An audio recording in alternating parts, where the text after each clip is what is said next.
All right, I think we are up. So, hello everyone, welcome to the PyLadies Chennai meetup. Before we get started, a little bit about what is PyLadies and what are we up to and what is PyLadies Chennai. And so, for all of you who are new, so PyLadies, we are actually an international mentorship group which help women to become, active participants in the Python community.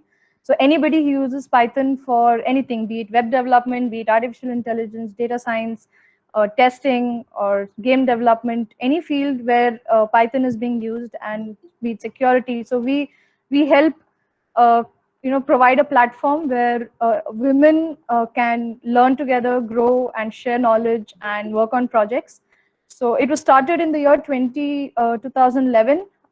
So PyLadies and the PyCon conference, which is the Python conference which happens worldwide, so they are pretty much interrelated, and that is where, so in PyCon 2011 is where PyLadies was first, the concept of PyLadies came into being, and that was in Los Angeles. So from there, from 2011 to 2020, we now have around 100 plus chapters worldwide, and we have, I think, around 7 chapters in India. So if you see, so our main goal is we conduct events, meetups, hackathons, anything which will help promote which will help promote and which will help women learn and contribute to the field of Python programming. So if you would like to know more about PyLadies and what it is, be it the code of conduct, be it what the global elections, who's the global team and everything, so you could actually install us using pip install PyLadies, and you will get all the documents and everything which you need to know how to get started. If you would like to start a chapter in your local community or regional community, pip install PyLadies is where you need to go. And for those who would like to get involved, so we do, I do get a lot of queries saying, how do we start off? How do we, how do we talk to other people? How do we get involved in PyLadies? So we have a Slack community. So you can join in using slacken.pyladies.com. This is a global Slack channel where you will have members from all over, from US, from Africa, from Canada, from India. You have almost 4,000 people who are there. And since you are all, if you are interested to join, we do have a channel which is city-Chennai. So that is a Slack channel which we use for our Chennai meetups and any further updates if you would like to join. So for further updates, you could always join that. And there are a lot of other meetups which are happening, a lot of other things. If you would like to, please, get into the slacken.pyladies. So this is just an overall layout as to how many chapters are there. And so right now we have around 7 active chapters in India, and Chennai is one among them. We started in the year 2018, 2019, and the journey has been pretty inspirational, and I'll just take a few minutes to explain that to all of you. So where it all started. So this pretty much happened in the year 2018, where PyCon India was being held in Hyderabad. And that is when me and I had another college mate of mine, Vishaka. So both of us were actually college students, final year students, and we had traveled from Chennai to Hyderabad to attend this particular conference. It was the first time we were attending any such conference, and that's when we met all these amazing women. So this is a small snapshot of the PyLadies lunch and the session which we were having. So we had met, such inspirational women like Carol Willing, Anvesha Das, and lot of other people who were trying to promote Python, who were trying to work on open source Python projects. And this is where me as a person got introduced to the whole concept of PyLadies, the whole concept of PyCon, and that there is a community like this. But in that conference is where I also understood that there was no such chapter in Chennai. There were a lot of chapters which were women centric in Chennai, but there weren't anything which was specific to people, where they can bring in communities or bring in people who were interested in Python. So this is exactly where it all started in the year 2018, 2019. And after that, we've had our first meetup in March 2019. I can see a few names. So it was a close-knit community and we had people from all over. We had students, we had industry professionals, we had people who were mothers who had to take a career break and then now want to come back to mainstream career. So we had a mix of all different types of people and different stories, very inspirational, and that's how our journey started. So this was our first meetup.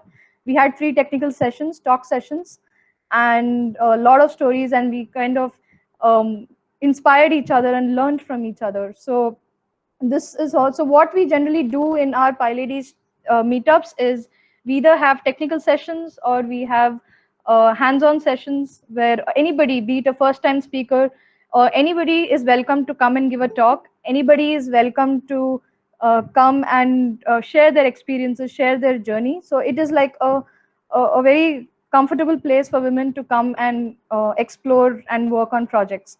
So with our, this was the first meetup, and we had around 19-20 women, which was great. And so followed by that, we had a lot of other things. So the first, after that, we moved on to hands-on session with machine learning, and then we went on with web applications. So each meetup had its own specialty. There was one meetup where we had an academia industry connect, where I think my own college professor and HOD attended. So we brainstormed on how we can bridge gap between academia and industry. So so we kept having in-person meetups, and fortunately we culminated and all our efforts and everything into PyCon India. So PyCon India last year happened in Chennai, and this was a big boost to the PyLadies Chennai community and to the PyLadies India community as a whole.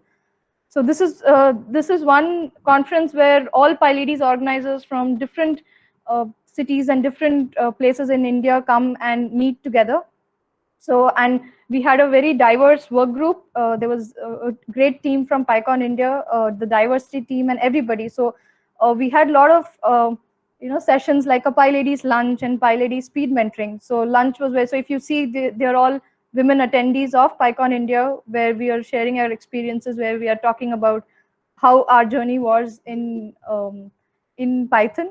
And the speed mentoring session was something which we brought in new. We in fact had our keynote speakers, Ines Montani, who is the Spacey developer, co-developer of Spacey models. And so they had come and they were willing to do a one-on-one mentorship. So if you actually see each one, we had selected like 6 to 7 mentors who were all specializing in their fields. And so this was something which was really appreciated and something which we would like to continue in our future meetups also.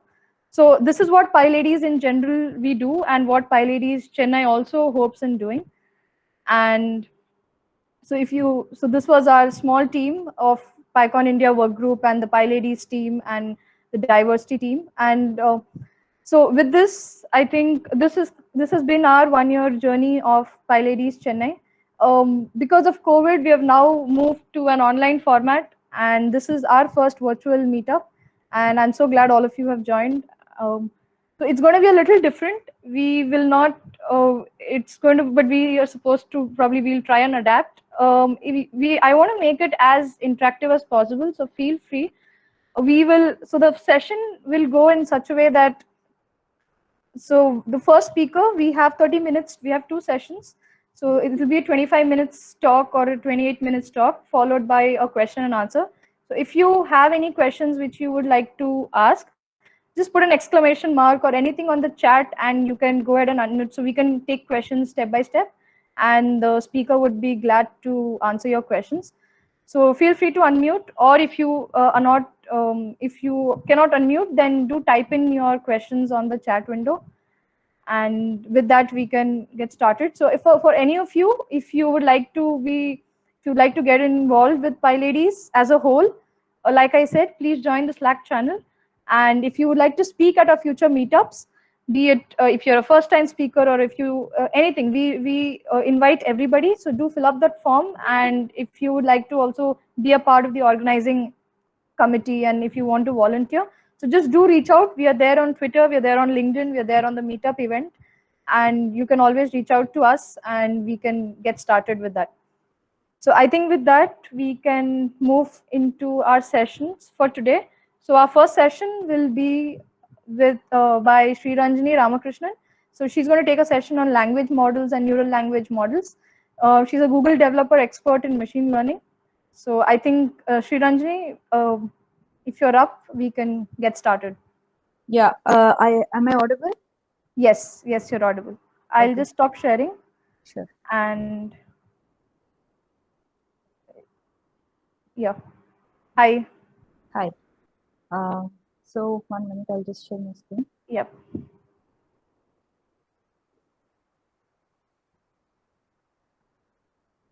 Okay. Anybody has any queries about the chapter or anything? For now, you can always ask till she sets up. So we do have chapters in Bangalore. We have chapters in Delhi, Pune. These are all the active chapters in India. If you would like to get connected, right? Sriranjani, you're up. So my screen is up? Yes, we can see your screen. Just feel free to introduce yourselves, and then with that we can get started. Yes, I will. So I'm able to, you can see my next slide also, right? Yes, we can see your slide. Okay. Okay. So good evening, one and all. Thanks a lot for inviting me. So PyLadies chapter, Chennai chapter, and today we are going to see a little bit about language models. Based on the timing and also the audience, I will not be able to cover everything about the language model, but we can learn definitely some concepts about language models. So this is going to be like a intermediate level talk, and you'll have some equations but not very difficult math. Also, I mean, I have specifically not mentioned anything related to how you code the language model with respect to Python, but I can just share some resources if you are interested. And the other point is that as Niharika, she mentioned that we are going to see about language models and neural language models. So let's get started with the talk. A little bit about myself. I'm a Google developer expert in machine learning, and also organizer of TensorFlow user community in Hyderabad. You can find the link in the meetup, TFUG Hyderabad. So my area of interest include machine learning, deep learning, natural language processing, and speech recognition. So I have graduated from IIT Madras, and also have worked in industry for 4+ years currently. You can follow me on social media in Twitter handle, and this is my LinkedIn handle. You can just check out.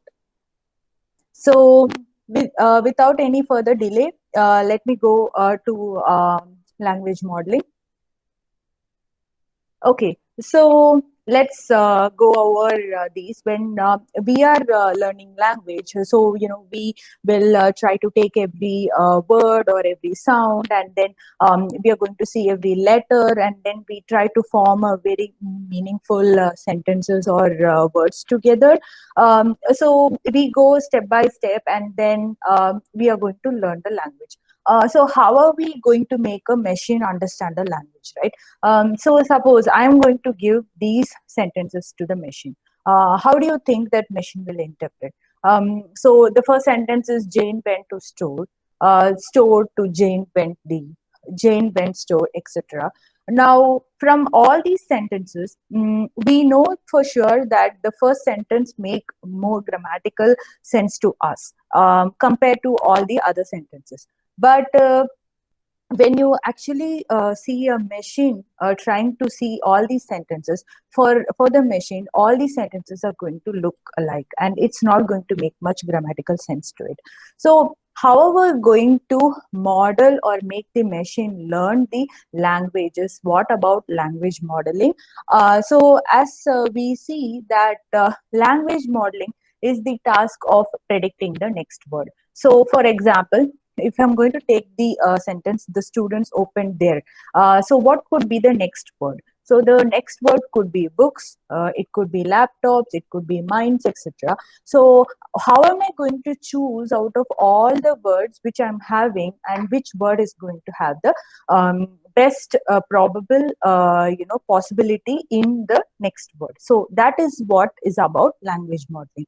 So mathematically writing, you can just say that you're trying to compute a probability distribution of the next word given all the sequence of words. So the sequence of words could be like the students opened there in this particular example, where each word is going to be each of the x's, and the next word is this word which we are trying to predict. And these words are all going to form from a vocabulary, which is like a dictionary, where which will be formed from your corpus or from your paragraph or sentences list, etc. So language model as a system is going to assign a probability to any piece of text. So we can just write this as, using chain rule of probability as a product of, having the particular word given the sequence of previous words, which will be like a history of the previous sequence of words. For example, if I'm going to say that find the probability of he likes apples, so I can write using chain rule of probability as probability of he into probability of likes given he into probability of apples given likes comma he. So what is the advantage of modeling like this? The advantage is that I can compare different ordering or choice of words. Like if I'm going to see this particular sentence versus this, I can definitely say this has a more probability than this occurring. Similarly, the choice of words like likes is going to have higher probability compared to licks. So this is mainly possible because you are assigning a probability to any piece of text, and we are able to do it with respect to the language models. So applications of language models are everywhere, starting from your day-to-day, phone with any virtual keyboard like Gboard or Microsoft Keyboard or Swift key, anything, and also auto suggestion, which you are just typing in Google day in and day out, everywhere. So these are some of the applications of language model. Apart from this, the other applications could be like speech recognition, where you're going to convert the voice input samples to text, and then machine translation, where you're going to convert from one language to the other. Image captioning, that you're going to give an image and then you want to generate a piece of text. Spelling correction, which we all know that you just autocorrect option, which will be there in your documents and stuff.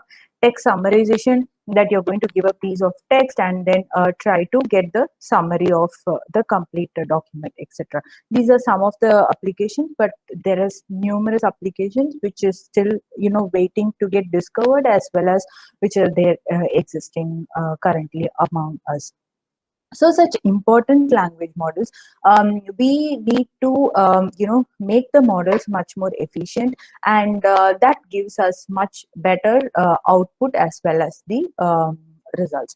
So the major the common or the most famous language models which was there in pre-deep learning era was n-gram language model. So what is meant by n-gram language model?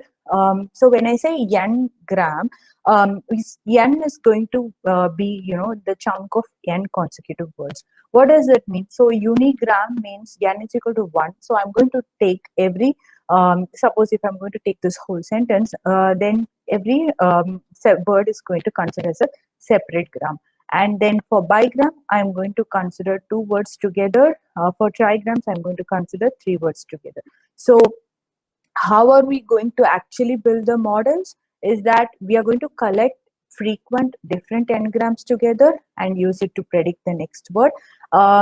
We know that if I'm going to have a very long sentence, it is very difficult for us to take all the words together and then try to use it in the probability equation to get the predict the word. So what we do is that we try to make a Markov assumption where we say that the word which you're going to predict is going to depend on some fixed window of previous n minus 1 words. So here for this example, if I'm going to take that predict the fourth word, then I'm just going to say that it just depends on the last three words. Suppose I'm going to have, so how am I going to do this? It is just based on simple count. So I'm just going to count the frequency of all these four words occurring together divided by count of the three words occurring together. That means that suppose I want to know the blank which we saw already, that the students opened there and then the next word. So there you're going to say that the count of students opened there, say for example books here, given by students opened there. So what you try to do is that you're going to take a corpus. So corpus is your data or database or anything. Then what you do is you're going to count the number of occurrence of students opened there. Say it is occurring 1,000 times. Then students opened their books occurring 400 times. Then I'm just going to say that probability is 0.4. Similarly, for exams, the probability is going to be 0.1. So I'm just going to say that this particular books is going to be the most probable out of all the words which we saw in the earlier example. So this is pretty simple, right? You can easily, count the n-grams, and this is going to be a trigram. You can just always take a bigram, where just depends only on the last two words, or unigram just depends on single words, etc. And then you can always create a n-gram language model. But as you can see that you have a very basic issue with respect to this n-gram language model. So we say that it is going to be the division of count of this particular count as well as the students opened there. But we have the question, what if this is not going to occur in the data set, or what if this is not going to occur? Say students open their books is not going to occur in the data set. Then yeah, so that is the major issue, which is called as the sparsity issue with respect to the language models. So if it is not going to occur, what we had to do is that people try to overcome that issue with adding a small delta value to count for every w. Then this particular process is called as smoothing. And also for denominator, if it is not occurring, then what they try to do, instead of taking 3 grams, they used to go for the previous 1 gram less, which is opened there instead of students opened there, which is called as a back off. So there are multiple versions of this smoothing and back off, much more advanced versions, which were giving good results with respect to handling these sparsity problems with n-gram language model. The other major issue with n-gram language model is the storage problem.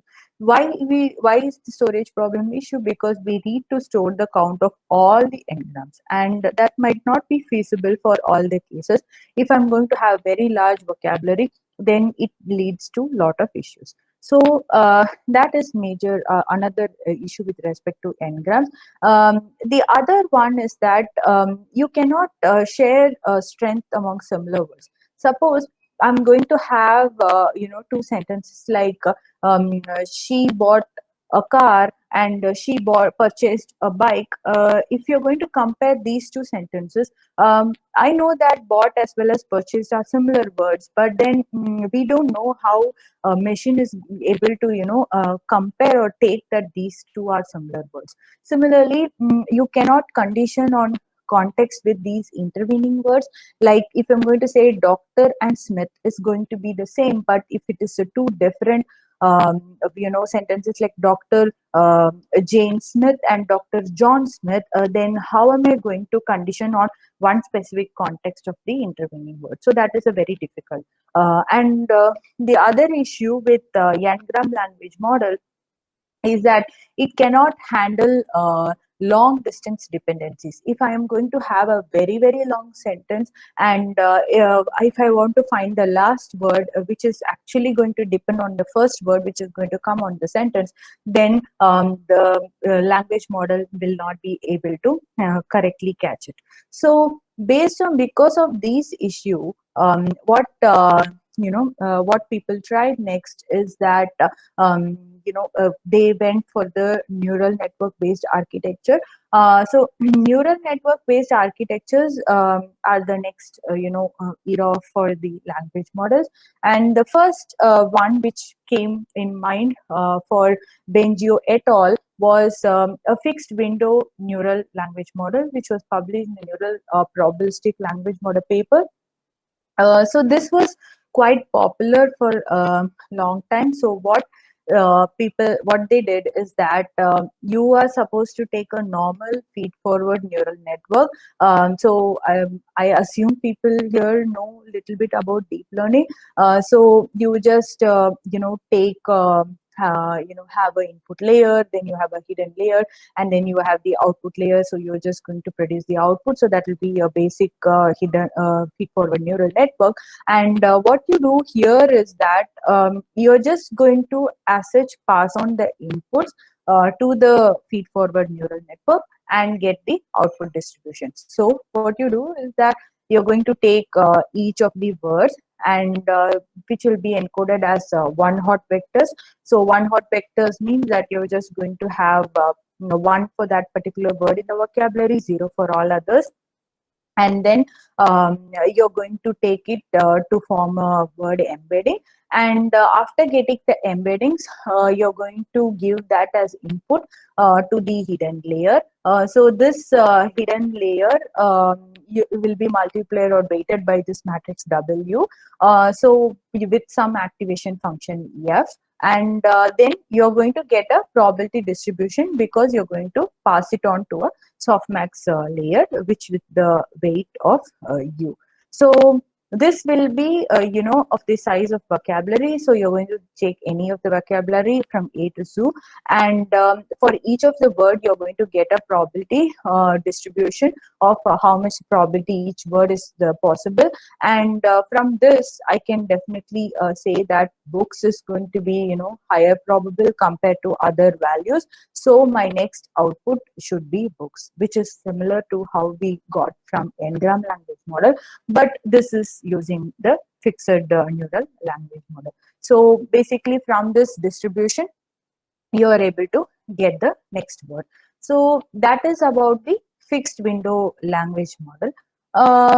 But again, before going to the issues of this, so how do you train the fixed window neural language model? You're going to train using backpropagation methodology. So in backpropagation, we know that we are just going to take the cost function and then propagate it backwards from these layers, and then for each of the updates in the weights, and then for each of the inputs you're just going to update it. So using gradient descent, using multiple other optimization methods. So that is what you're going to do using a backpropagation. And here the gradients are also calculated in parallel because at each time step you can just do it and then sum together. And the words which is going to occur, so this embeddings, what you're getting is going to be a very important byproduct of this language model. So when people try to observe this distribution of words using these embeddings and stuff, they are able to get similar words which occur in similar context is going to have similar embeddings, like king and kings, and then queen and queens are going to be similarly man and women, uncle, aunt, and king and queen. So these were the findings were published in these papers, and they were able to understand a little bit more on how the machine is actually able to learn and see the context and everything. So that is a pretty good improvement compared to the Ngram language model, where there was no specific context and how the learnings happened as such, and no correlation between similar words and etc. So that is a good improvement. But the issue is that even though it the first good thing is that it definitely achieved better results compared to the Ngram language model, and it was able to address the data sparsity problem, and you don't actually have to store the count of all observed Ngrams, etc. So that is a way good improvement compared to the Ngram language model. But again, as we said, it's a fixed window. So the fixed window was very small. If you're going to increase the size of the window, like enlarge the window size, always the weight values are going to get increased, and it just puts some computational cost for the model. The other issue is that if I'm going to take two words, say here x1 and x2, say they are multiplied by completely different weights, so there is no symmetry in how the inputs were processed. So that is one major issue. The other issue is that it cannot handle any like long term dependencies, or any Lenny length input was not possible to handle using this fixed window neural language model. So all these issues, so some were solved and some were not solved. So then people were trying for other models, and there comes this recurrent neural network based language model. So RNN language models try to solve many problems which was not being handled by the fixed window language model. So what we do here is that similar to the neural network, we are going to pass on each of the input with the embedding to the time step in recurrent neural network language model. So if we know the architecture of recurrent neural network, so the major difference is that it is going to get unrolled in time, which means that you're going to have a self loop within the hidden state itself based on the previous time step of the hidden state. Say for example, so you're going to say that these are the same, and here you're going to say that the WH, which is the weight in the hidden layer, is going to depend on the previous hidden state, which is h of t minus 1 plus the embedding with its weight and some bias. So this whole thing is being passed on to a activation function. So here you can see that the weights have been shared. So that is one major difference between the previous model architecture and this architecture. And also we can see that all these inputs, and then finally are you going to take with weights of u to get the distribution similar to how we were doing in the last architecture. So you're going to get a similar distribution. So if I'm going to predict the next word p of x5, given the students open there, so that is a similar output you're going to get, which is books, and that will be from the output of y at time step 4, that is after the fourth time step. If you want, you can always take the output from every time step also, but it just depends on the application and the task of how you're going to form.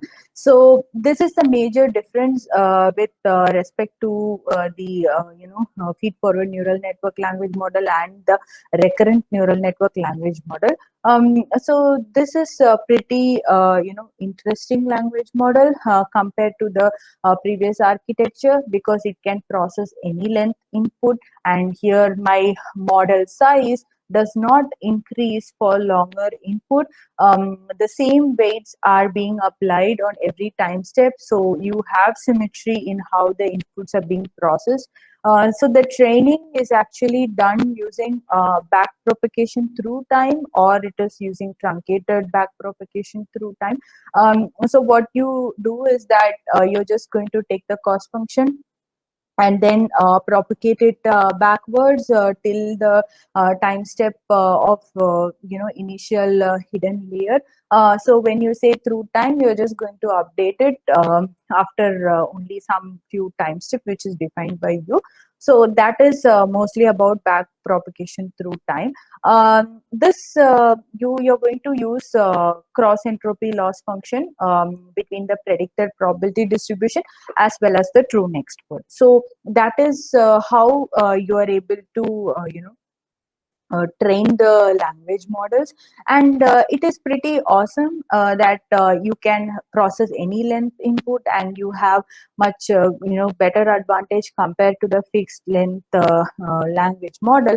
So we know that only issue, most major issue with RNN language model is that the issue of vanishing and exploding gradient.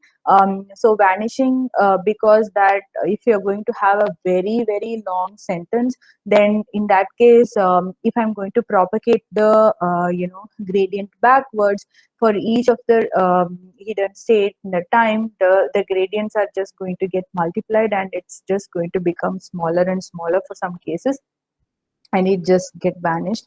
And so the learning does not happen. Similarly, exploding gradient, that it just going to explode. Because of this, people, we know that we went for multiple other architectures, which is like long short-term memory and gated recurrent units. That is for general RNN case. So for exploding gradient, yeah, also have tried gradient clipping, and then you have also tried the other using a different activation function like ReLU, etc.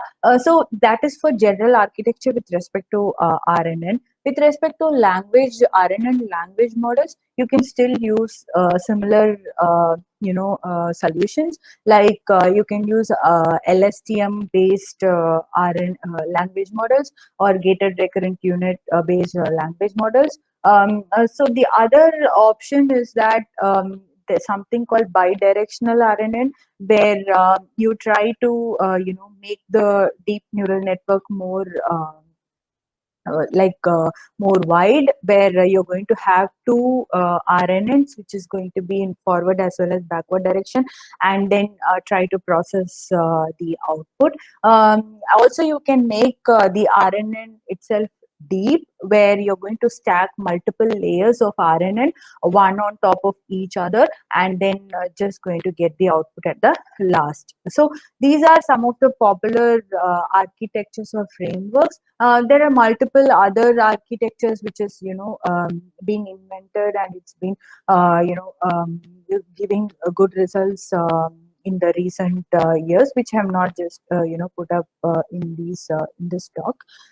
So that is about RNN language model. So how you can majorly solve the issue of vanishing as well as exploding gradient. You can improve the RNN language model training using a different kind of optimization, like ADAM. Instead of using gradient descent, stochastic gradient descent, you can definitely use ADAM, ADAGRAD, etc. And then you can go for mini batch for sending the data in batches, and also regularization methods like dropout have definitely work much better. So dropout is mostly like randomly removing some connections and then try to update the weights.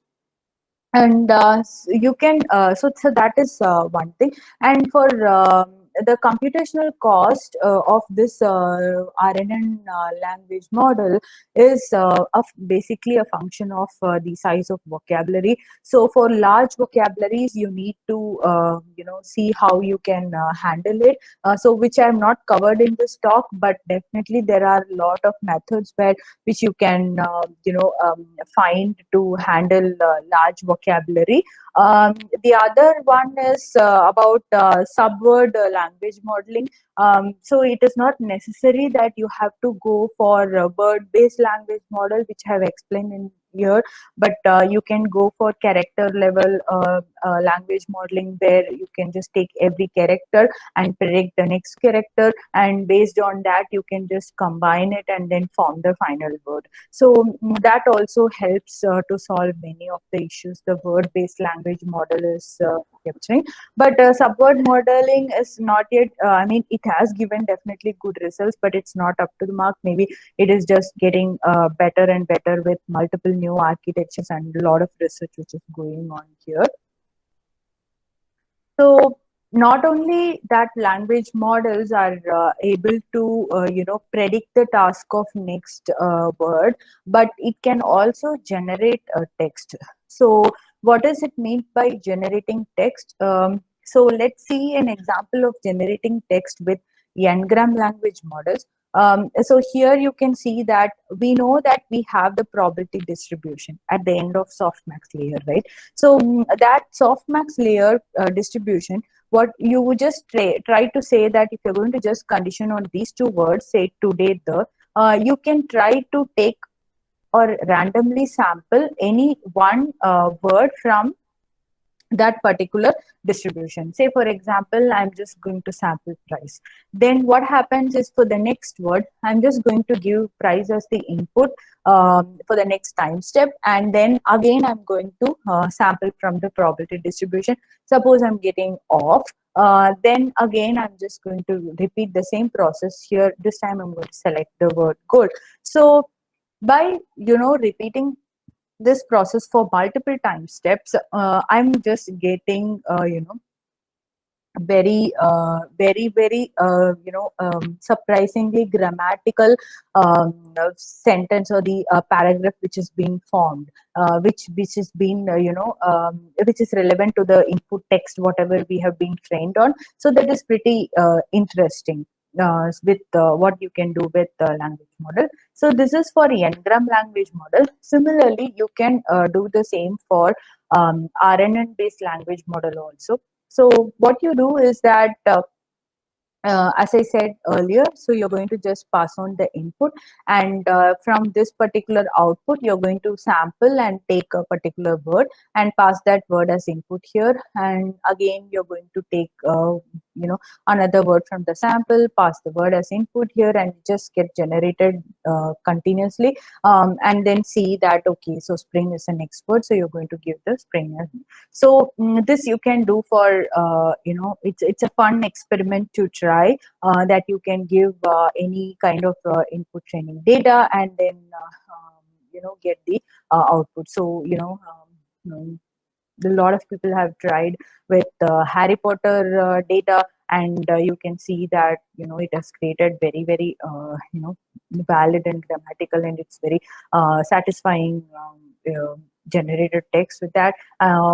People have tried recipe book and also different paint colors, different speeches of famous people, etc. So it's a fun experiment. I think I would ask everyone to try with that.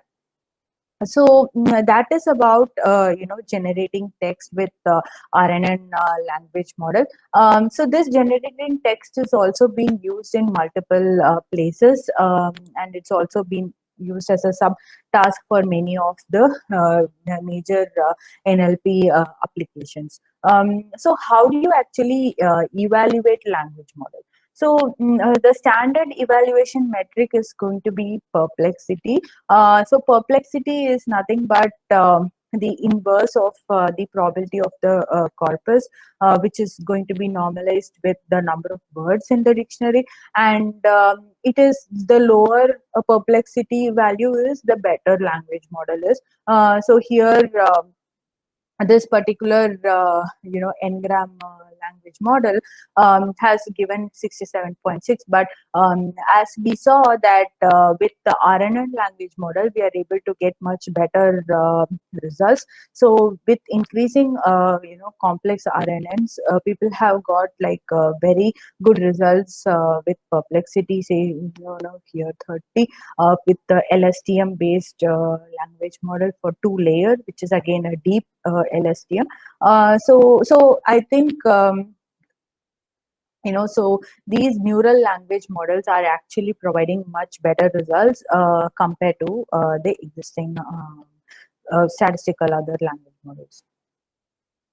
The other one is going to be conditional language models. So conditional language model is something that the similar equation which we saw for the unconditional language model. Only thing is that you're going to condition or add some context to it. Say suppose, so here I'm adding the context of X. So how this X is going to make a difference, because suppose I'm going to produce some text output. I want a document returned by a person. So here, if I'm going to condition on a specific author, then I'm going to get the output of that particular author. Similarly, if I'm going to have a condition on one sentence in French, then I'm going to get its English translation. Similarly, an image, and then I'm just going to get the text description of that particular image. So we can see its applications are again numerous, starting from speech recognition. You have dialogue systems, question answering, image captioning, machine translation, etc., etc. So this conditional language models are also interesting part of language models. So how RNN language models can be used as a task in the whole system architecture of conditional language models. So to train a conditional language model, you need pair samples, because you need the input as well as the W, the words, and evaluation of these models. Perplexity is not the only thing, but you can go for most task-based evaluation metric, something like a blue score for machine translation, or word error rate for speech recognition, or it could be for summarization, etc., etc. So these are some of the variants of the language model itself. So to summarize the talk today, we saw that language models are systems that predict the next word, and it helps us to measure the progress on understanding language and how machines are actually learning the language. Neural language models provides much better results compared to the N-gram language models, and RNN and its variants are a great way to build the language model.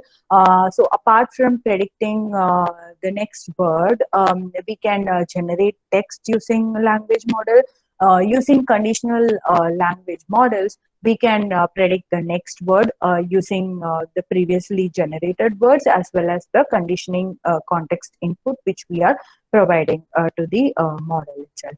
And also the evaluation metrics is mostly perplexity or any task-based scores which we are defining for that particular task. So this is about the summary, and so these are the references in the slide credits. The images are taken from the lecture notes and the papers and references, and you can find some of the examples of developing a neural language model from Machine Learning Mastery, but I think due to time, I will not be able to explain the how people use Python to form the language model. But you are definitely people who are interested can go out and try in Python how people have tried with Python, Keras, TensorFlow, how you can form the language model, either N-gram language model or the RNN language model, LSTM, etc.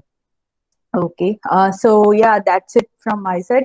Thanks a lot, PyLadies chapter again, Chennai chapter again, for inviting me for the talk. And if there are any questions, I am ready to take it. Right. I think there is one in the chat which says, is there any use case where statistical models are preferred over neural models? So yes, so the use case is that if you are going to have a very large vocabulary and if you want a context, then I think neural language models are the way to go compared to N-gram language models. Okay, there are a few more questions. There is one from Manav which says, your talk was quite interesting. I had the following questions. Does the softmax layer give probability distribution of all the words in the vocab or Yeah, I certain words? think it's all the words in the vocabulary, and from there you can just. So vocabulary itself, you have to restrict in the initial case. So that from that you can definitely get all the words in the vocabulary. Have attention mechanisms being try to improve performance of LM? Yes. So they have tried to use encoder decoder architecture for improving it, but it is going to be a part of encoder decoder architecture like RN. So for encoder you can use any encoding methodology, and for decoder part you have to use RNN based conditional RNN, like how I was explaining, and conditional LM, and from that you can just improve on. Add small delta to every count to handle spastic. Can you explain this again? What is the delta in the scenario? So the delta value is just that you just add a small like point, not three, some value what you just added, just to so that the value does not become zero and it is not going to give you some improbable value. So that is the idea behind adding a delta value. Yeah, I can definitely share the presentation. Yes. Right. For the last one, Harini, I think, so I'll just share this. I could just explain that. So we have a GitHub repo for PyLadies Chennai.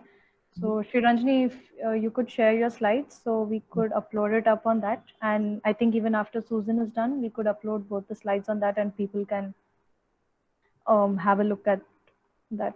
Is that all Sure. right? Yeah, sure. Okay. Okay, thanks all. So you can again follow me on Twitter and LinkedIn, and then you can get connected and ask questions if you have. Yeah. All right. Thanks a lot. Thanks again. Thanks, Shriranjani. Thanks. It was a wonderful talk. So yeah, we've got quite good comments. So I think we could also take questions in the end. So if any of you Okay. still have questions or anything, feel free to put it up on the chat or DM us, and we could take it up. I'll just share this. Right. So this is the GitHub link. I can. So for those of you who are asking for the slides, we will put it up probably an hour after the meetup is over. I could just take it up. So you can join the GitHub. So there's a repo over there, PyLadies Chennai. So we'll put it up there, or you could reach out to Sri Ranjani herself, and I think she'd be great to do that. So thanks, Sri Ranjani. Thank you so much for doing this. And right. So before we move on to the next talk, so just a few things. So for all of you who are, can you share the links on the chat? Yes, I'll definitely do that. I'll put that up right now. And for all of you who are new, virtual, how to, let's say how you want to get started, how to give a virtual talk or how to submit a proposal and all that. So you could always reach out to us. You could reach out to Sri Ranjani or Susan or anybody, since they have experience submitting talk proposals, getting it selected. And you could also reach out to us and we would help you do that. One reason is because so we have the PyCon India, which is coming up. So that has been a great eye-opener for all of us, at least for me on a personal level. So they in fact value women speakers. So if any of you, there's a lot of diversity and they promote diversity, and they promote a lot of speakers who to come and give talks. So whether you're a first timer, it really doesn't matter. So they're up. It's on 2nd and 3rd of October. It's an online conference. So it's going to be very similar to the setup which you are seeing today. There'll be somebody who's giving a virtual talk, and so you can take inspiration and do submit your talk proposals. So there are just few links. So we'll be sharing all these links on the chat also to all of you and to your mail ID. So if you want to get involved, any of you, so there are a lot of opportunities. You want to volunteer, you could volunteer. You want to mentor somebody, you want to mentor speakers. If you've already spoken, then you can do that. So please do reach out either to the PyCon India Twitter handle or to the Chennai PyLady. So what happened last year was all the speakers, like the women speakers from Chennai, we also had like a trial run at Chennai PyLadies. So that was something which is really which is great. So you can kind of have like a trial session and then do your best at such conferences. So we always, promote that. So these are the links for that. And if you have any queries, you can always reach out. This is my Twitter handle.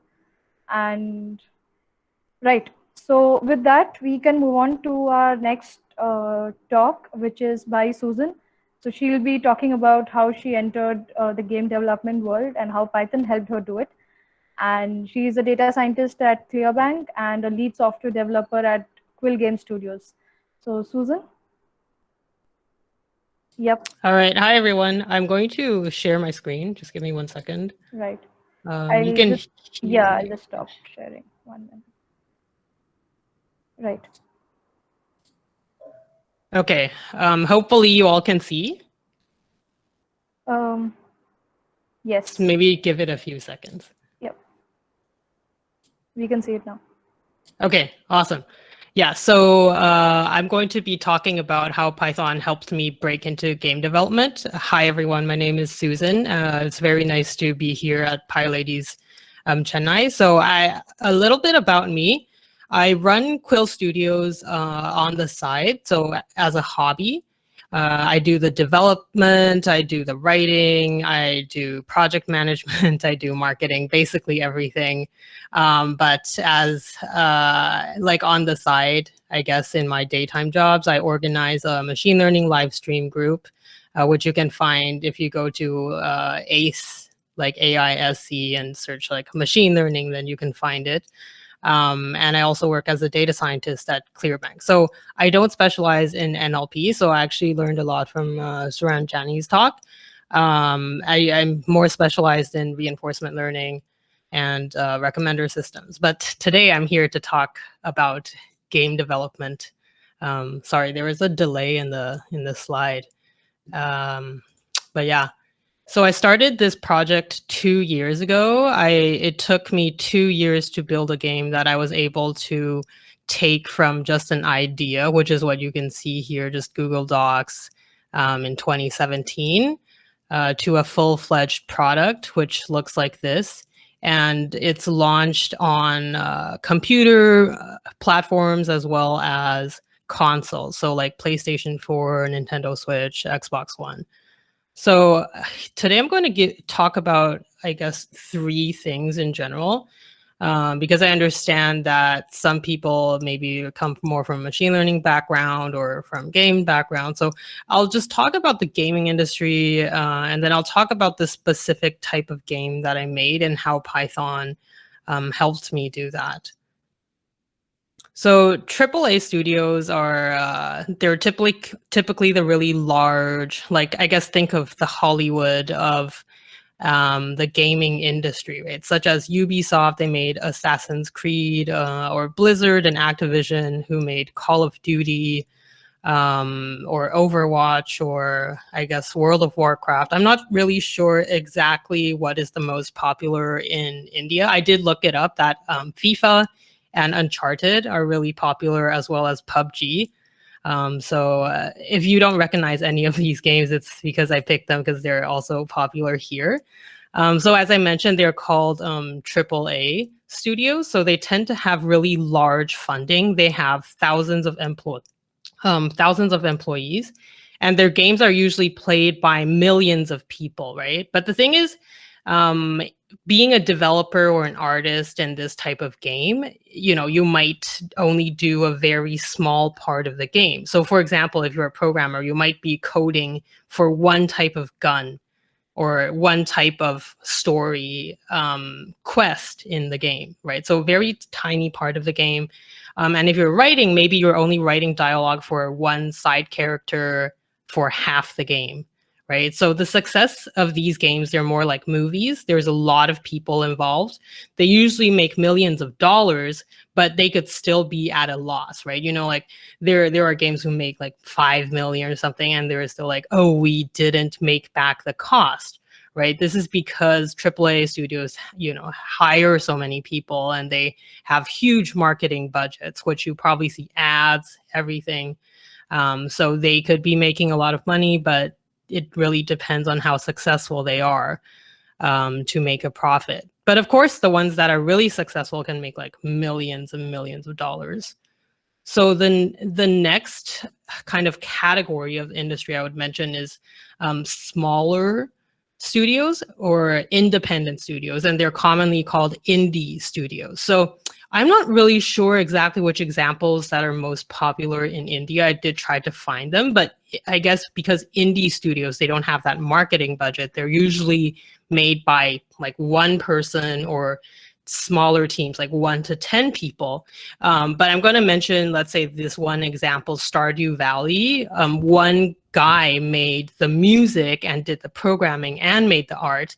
The game sold millions of hundreds of millions of copies. So he just became a millionaire, and he worked on the game for, I think, 4 years, right? But it's only because he's one person. He gets to take all of that profit, but he needs to do more work.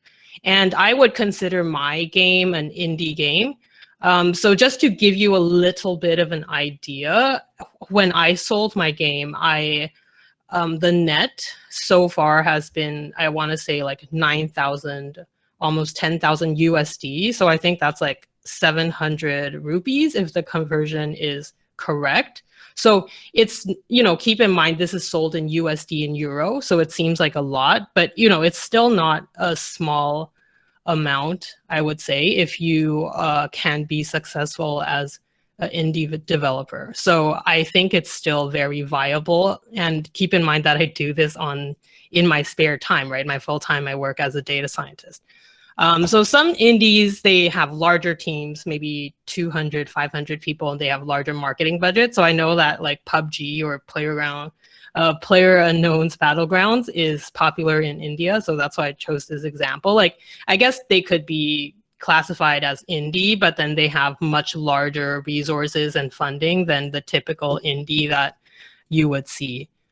And there's many roles in game development. There includes like narrative design, writing, right? So the people who design, like, let's say in Pokemon, I go and I challenge the gym owners and the trainers, right? There's people, there's writers who have to write that dialogue. Second of all is someone that I probably more fit into, which is game programmer or the physics or the engine developer. And then third of all, there's a producer or project coordinator roles. So these are kind of like the director of the movies. And this is one thing I didn't know before I entered games, is how big of an influence they are, right? Because actually I thought like, oh, I'm a programmer, without a programmer, there's no game, right? But actually the producer type roles, they get credited at the very top of the credits in the game. It's kind of like the directors of a movie get credited at the very top, right? Because they have to bring everything together and they have like the ideas. So they are actually like the top people to make a game happen, as well as the artist, right? Because when we think of, let's say, Pokemon, right, we might not exactly think of, all the stuff that was programmed, but as a player, you remember the art style of the game. So I would say that artists are super popular, as in a popular career in the gaming industry as well. So, for me as a programmer, I really thought programming is like the biggest thing. But if you want to enter the gaming industry, it can be through any of those previous 4 channels. So, and as for platforms, I'm talking about my game specifically. I sold on computer over different OSs. Operating systems, as well as these consoles. But of course, like a lot of successful games, they are mobile games, right? So they could be on iOS, Android as well.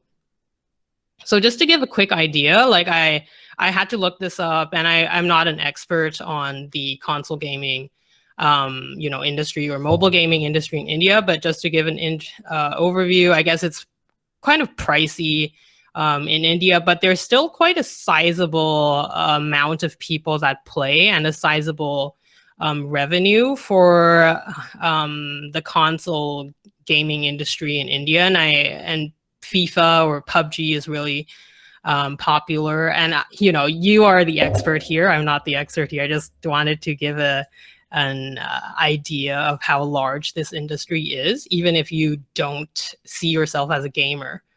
So now I'm going to talk about how Python helped me enter the indie game developer role, right? So I already use Python in my full-time job, and Python has great documentation, and gaming in game development, object-oriented programming is super important, right? Because you have characters and you have, let's say, side characters, a main character. Like, you need to design classes so you can avoid a lot of duplicate work. It's just good design, and Python is good at helping with that.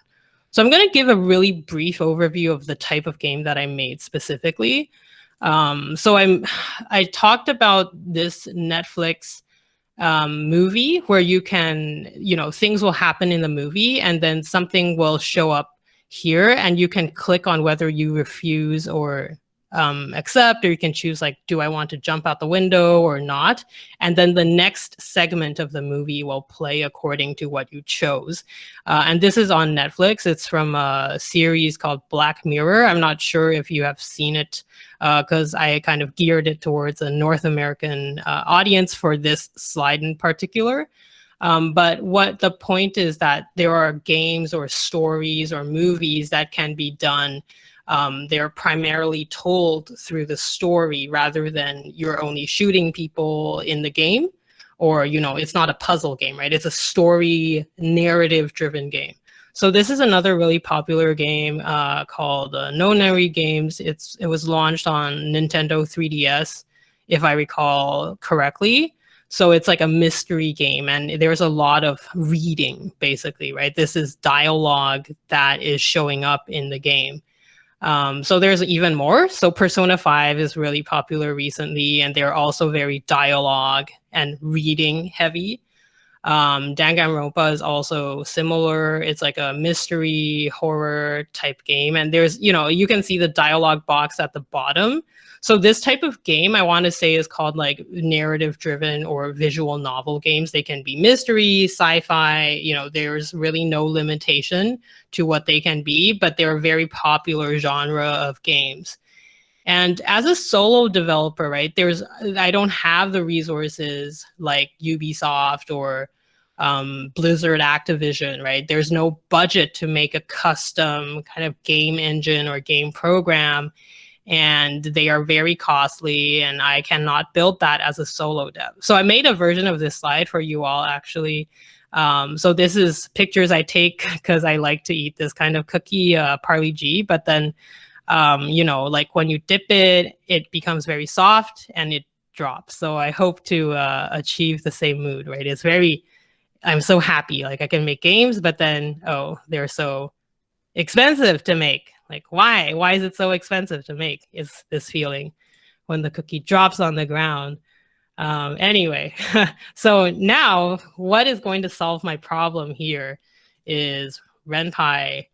It's an open source game engine, and it's open source. It's free, right? So it can make the type of game that I was talking about, which is more narrative driven, more dialogue driven. So, you won't be able to use it to make like a first person shooter like Call of Duty or like FIFA or like a racing game, but you can make that specific type of game with the dialogue or mystery, science fiction type of game. So there's many projects that use Ren'Py. There's like monthly, like there's an event called NaNoRenO, and it only lasts for 1 month. So people aim to make games in 1 month and they use this engine because it's free and everyone can participate, to very high budget games. They can spend like hundreds of thousands of USD and they use this engine as well, right? So this is a creator, PyTom's philosophy, is that he wants to make the best way to make visual novels and give it away for free. And there's some more popular games made exactly with this engine. So one is called Doki Doki Literature Club. I think it has like millions of downloads. It was really very popular on like Twitch and everything. And it's very flexible. So this is a type of strategy game where you you have to train this princess to learn different things. Like she has to become like a queen and survive assassinations. But then you see all the stats and stuff. It's all tracked in RenPy. So RenPy is that game engine that I mentioned. Yeah, so you can use this type of system to make the type of game that is narrative driven or like strategy type of game. And I don't know if you can see the video, but it actually has some, I guess, 3D capabilities, and it has like the in-game like camera. So, you know, for a free open source software is really impressive.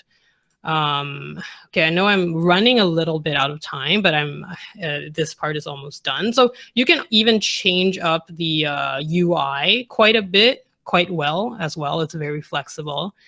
And for my game in particular, I made, you know, there's like some things that you think of and you want to make. So I wanted to see how long people took to make a decision, right? So here is like, oh, some bad scenario happens and you can choose what you want to do. And then it'll tell you that it took me 2 seconds to do. So actually what happened is I used Python in this engine, and then I made a timer so that I could calculate when the player looks at the choices and then makes the choice to do something. And then it will choose, like, you know, I'm using just Python's like random, and then have a bunch of strings, like dialogues that it'll choose from depending on certain, you know, situations. So it's more like a rules-based randomizing, generating the dialogue. It's not, you know, machine learning, NLP, right? But it's totally hard-coded examples. But you can do this in Python so that each player will experience different things, right? So here is like the timer. Oh, it took 2.12 seconds. Yeah, so you could make different types of movies or games or, you know, mystery, sci-fi stuff in this engine. And it's very, very flexible, I would say. So I'm just gonna ignore this slide because this was based on that other Netflix movie. Yeah, so I think with RenPy, you can make quite a large variety of games, right? So even though I have low budget, but I have this open source engine, which is RenPy. So I can make a high production quality visual novel or narrative driven game, right? So I think it's very new programmer friendly. And since you're all here at PyLadies, I would say that, you know, you are probably even more familiar because you probably are familiar with Python for a bit. And if you come from some other programming language, it should be easy. And, you know, so I want to thank the creator, RenPy Tom, for making this vision come true. Picture of the game. So now, you know, I just showed you a very low entry point, like free Python based. It can make a certain type of game. It can't make, you know, shooting games or like soccer or racing type games. But, you know, like I had moderate, I guess, financial success with it. And I did this completely with this open source engine based in Python. So I wanted to share that with you today. So thank you very much for joining, for, you know, listening to this talk through and through. You can follow me on Twitter.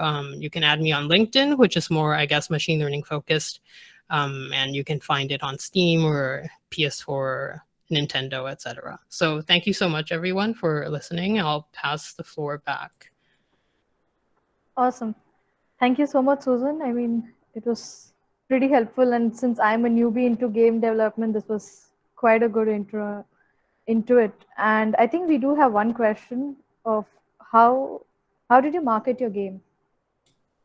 Yeah, that's a good question. So for the first time I launched it myself, I barely had any budget, as usually the independent developers barely have budget.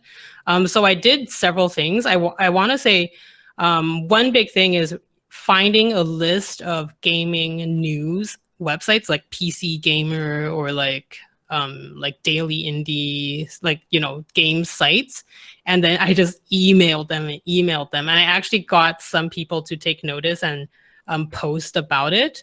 Another thing is joining conferences, actually. So there's a big game developer conference in San Francisco. It was canceled this year, of course, due to COVID. But I went there once or twice. I met a lot of people, so networking to get attention, and as well as just emailing people and sharing on Twitter. I didn't have even budget for ads, like Facebook ads or anything. Like I didn't have budget for that, unfortunately. But because my studio is kind of like one person really, and I got someone to do the art for it. But there's a lot of indie studios who, let's say they have 10, 20 people and they have some budget to do like Facebook ads or stuff. But it's usually not like, you know, how Assassin's Creed or like FIFA, they might have TV ads, they might have, here they have ads at bus stops and like billboards, right? But I mean, it's still good to use online marketing. And I think social media marketing is becoming like very important for low budget indie developers.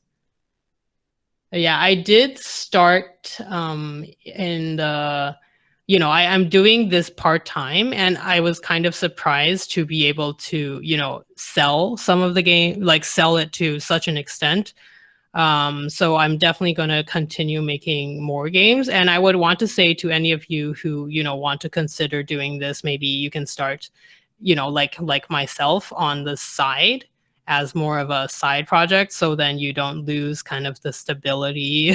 I mean, this is just my personal experience. Like there's people who just quit, like the guy who sold like millions of copies and became a millionaire overnight. But, you know, those are more rare examples.